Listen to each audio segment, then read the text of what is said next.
നമസ്കാരമുണ്ട്, അശ്വതിയാണ്. കുറച്ച് ദിവസമായി വീഡിയോ എന്തെങ്കിലും ഇട്ടിട്ട് നമ്മളെല്ലാവരും വളരെ ദുഃഖമായിട്ടുള്ള ഒരു സാഹചര്യത്തിലൂടെ കടന്നു പോകുമ്പോൾ മനസ്സ് അതിനൊന്നും തയ്യാറായില്ല. അപ്പോൾ അങ്ങനെ അങ്ങ് പോയി.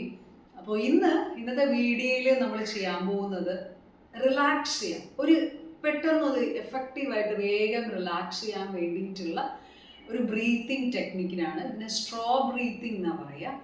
അപ്പോൾ നമുക്ക് ബ്രീത്തിങ്, ശ്വാസം എടുത്ത് വിടുന്നതിൽ നമ്മൾ പുറത്തേക്ക് വിടുന്ന ശ്വാസം, എക്സലേഷൻ ദീർഘമായി ചെയ്താൽ തന്നെ നമ്മൾ പെട്ടെന്ന് റിലാക്സ് ആവും.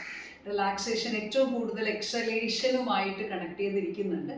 ഉദാഹരണത്തിന് നമ്മൾ ദീർഘനിശ്വാസമൊക്കെ വിടില്ലേ എന്നൊക്കെ പറഞ്ഞാൽ അത് ചെയ്യുന്നത് തന്നെ ഒന്ന് ലെറ്റ് ഗോ ചെയ്യണം എന്ന് തോന്നുമ്പോഴാണ്. അപ്പോൾ അതിൻ്റെ അതേ പ്രിൻസിപ്പിളിൽ ബേസ് ചെയ്തിട്ടുള്ള ഒരു ബ്രീത്തിങ് ടെക്നിക്കാണ്. അപ്പോൾ നമ്മൾ ഊതില്ലേ, നമ്മൾ സ്ട്രോയിലൂടി, അതുപോലെയുള്ള ഒരു മെത്തേഡാണ് കേട്ടോ. അപ്പോൾ നിവാർന്നിരിക്കാം, തറയിലിരിക്കാം, കസേരയിലിരിക്കാം.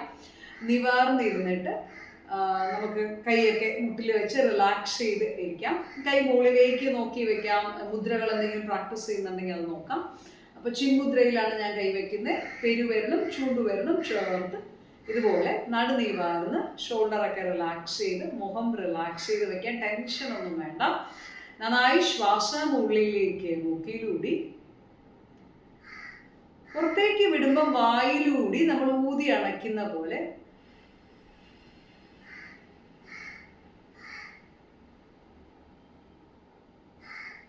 ശ്വാസം ഉള്ളിലേക്ക്,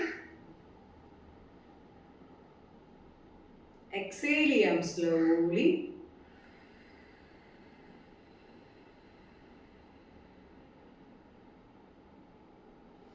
Inhale.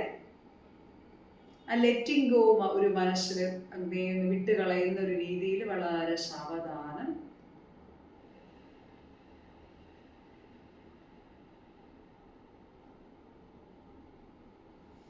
വളരെ എഫക്റ്റീവ് ആൻഡ് ഇമ്മീഡിയറ്റ് എന്ന് പറയാം. അങ്ങനെ റിലാക്സ് ചെയ്യാൻ പറ്റുന്ന ഒരു ടെക്നിക്കാണ്. പെട്ടെന്ന് നമുക്കൊരു ദേഷ്യം വരട്ടെ, ഒരു ആങ്സൈറ്റി പോലെ വരട്ടെ, സ്ട്രെസ് ആയിക്കോട്ടെ, ഏറ്റവും കൂടുതൽ നമുക്ക് അത് ടാക്കിൾ ചെയ്യാൻ പറ്റുന്നത് ത്രൂ ബ്രീത്തിങ് ആണ്. അതിൽ തന്നെ സ്ട്രോ ബ്രീത്തിങ് വളരെ അധികം നമുക്ക് ഹെൽപ്പ് ചെയ്യും. ആ എക്സലേഷൻ ചെയ്യുന്ന സമയത്ത് ഒരു ലെറ്റിംഗ് ഗോ എന്നുള്ളൊരു ആറ്റിറ്റ്യൂഡ് വെച്ച് കംപ്ലീറ്റ്ലി അങ്ങ് ലെറ്റ് ഗോ ചെയ്യുന്നത് മനസ്സിൽ കണ്ട് അങ്ങ് ചെയ്യുക.